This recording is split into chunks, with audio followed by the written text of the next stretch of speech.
A disaster can strike anytime, anywhere. It can take the form of a hurricane, earthquake or tornado, a flood, a fire, a hazardous spill, an act of nature, or an act of terrorism. When disasters strike, it is unlikely that any one state has adequate resources to prepare and rapidly respond to national disasters. Falls to the Federal Emergency Management Agency, or FEMA. FEMA is a part of the Department of Homeland Security and works through 10 regional centers in coordinating national disaster relief efforts with state and local emergency management agencies to provide a comprehensive management relief system to plan, coordinate and develop the means to respond to terrorist incidents and natural disasters, reduce or eliminate the risk to people and property from hazards by adopting zoning ordinances and building codes and taking action, deliver an immediate response to individuals, businesses and communities impacted by the acts of terrorism, national emergencies or natural disasters. When a major disaster strikes, the following steps are taken in a matter of hours or over the course of a few weeks. The local government responds with sheriff, police, fire and emergency medical service departments, search and rescue units and other local services. The state responds with the National Guard and other state agencies. Damage assessment is made by the local, state, federal and volunteer organisations to determine the losses of life and recoveries needed. If necessary, a major disaster declaration is required by the governor with an agreement to commit state funds and resources to long-term recovery. FEMA evaluates the request and recommends action to the President.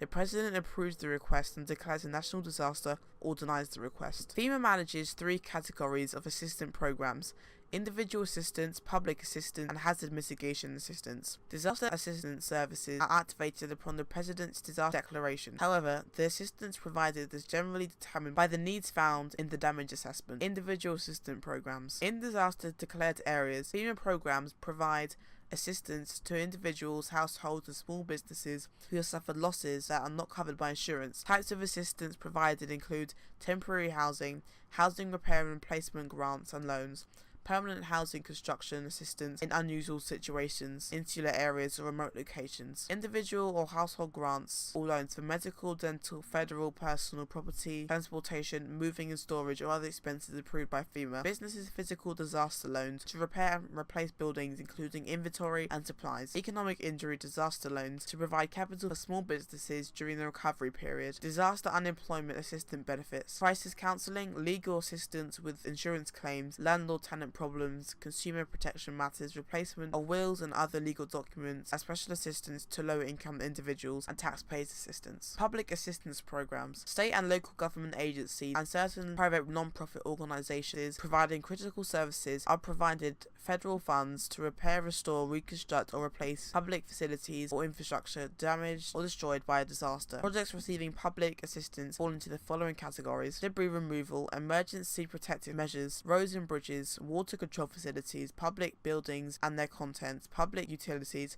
parks and recreation facilities and property. Hazard mitigation programs. FEMA provides funds to state and local government to reduce or eliminate long-term risk of natural hazards. The type of mitigation projects funded by FEMA include the acquisition and demolition of disaster-prone property and converting its use into open space, such as parks and playing fields, the relocation of structures from floodplains and other disaster-prone areas, elevation of residential structures and flood-proofing of commercial structures when these methods are more practical to reduce the risk of flood damage. So you see, FEMA does quite a lot, more than just handing out blankets and towels like you see on the news.